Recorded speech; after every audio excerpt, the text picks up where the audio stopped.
Good morning, Dual Universe. Welcome back to Arc Central 2018. Updates from Nova Quark are up first. Artists at the studio behind Dual Universe have unveiled a number of new pieces of concept art, including the hazmat and pirate outfits, although none are confirmed to be finalized in the game at the moment. The company's writing contest, Nova Remo, that started November 30th of last year, ended this month on January 7th. Nova Remo 2017 was the second annual writing contest to be held by Nova Quark. It saw 5 short story entries including The Martian Question, Black and Teal, and Bastille. The top 3 winners have yet to be selected. Pre-alpha testing continues as usual after a slight modification in the testing schedule, and developers at Nova Quark continue to uphold the non-disclosure agreement throughout the testing phase. Now to our political correspondent on duty, Glory. Greetings, I'm Arc Central's political bullshit correspondent Glory, and in case you've been living under a rock for the past month, spoiler alert, shit went down. So, without further ado, I'm gonna walk you through everything. Let's get into it. Vortex Mining and Science joined the Ionian Federation through its non-binding Requite program this month. The initiative was designed on December 24th to gradually integrate new organizations into the Federation before securing their official membership. On January 10th, Kitty Cat resigned as leader of the Cat Mining Company, as well as the dwindling Intergalactic Trade Federation, citing issues with ongoing depression. The Atlas Warrior was chosen as Kitty Cat's successor in both organizations, reaffirming their neutral relations in a statement released shortly after Kitty Cat's resignation. Over the past month, the Exodus Empire continued its habit of finding new imaginative ways to make enemies by adding Band of Outlaws, Dual Universe Explorers, the Mobius Foundation, and Frog Swarm to their quote terrorism organization list. Exodus also expressed support for the Terran Union against Band of Outlaws in a recent post, where Boo was labeled as quote terrorist scum. However, Exodus's goodwill was not reciprocated by the Terran Union.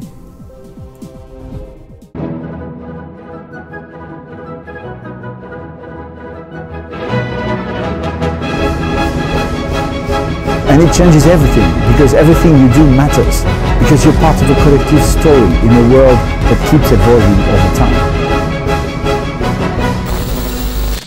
In more recent news, MM the Boss's new account Full Send from EMP Gaming attempted several aggressive actions against the Opium Federation's Discord server, threatening its leader Kale Wars with what-work moves, including espionage and disinformation campaigns.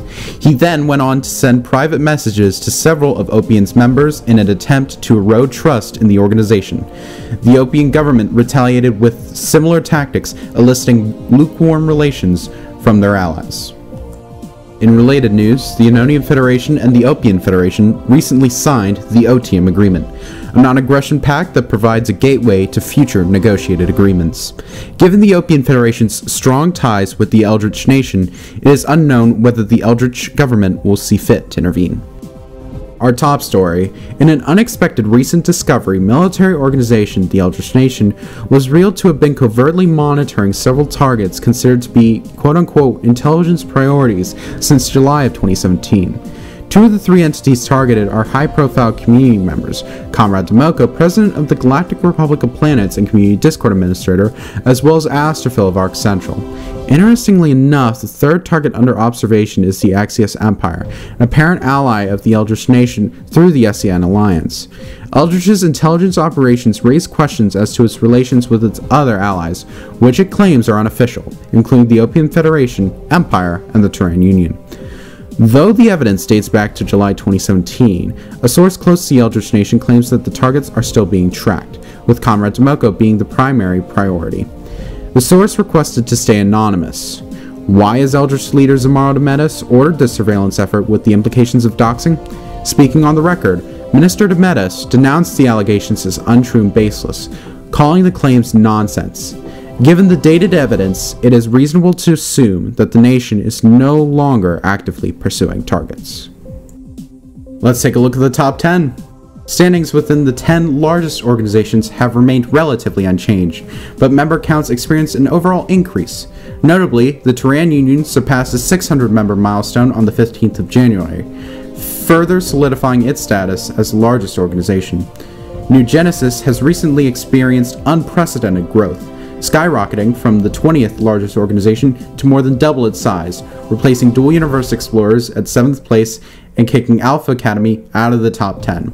Its growth has led to speculation that the organization has used alternate accounts to inflate its numbers, but New Genesis leader, the Master Architect, defended its recruitment practices, claiming that New Genesis regularly recruits from forums in other gaming communities.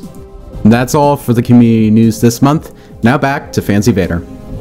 Unfortunately, that is all the time we have, folks, so give us a follow on Twitter and Discord linked below, and subscribe to stay tuned for more Dual Universe updates from Arc Central.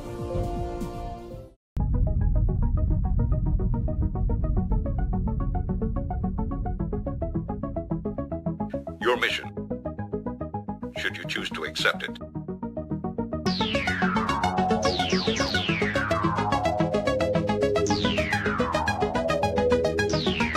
Oh, hell yeah.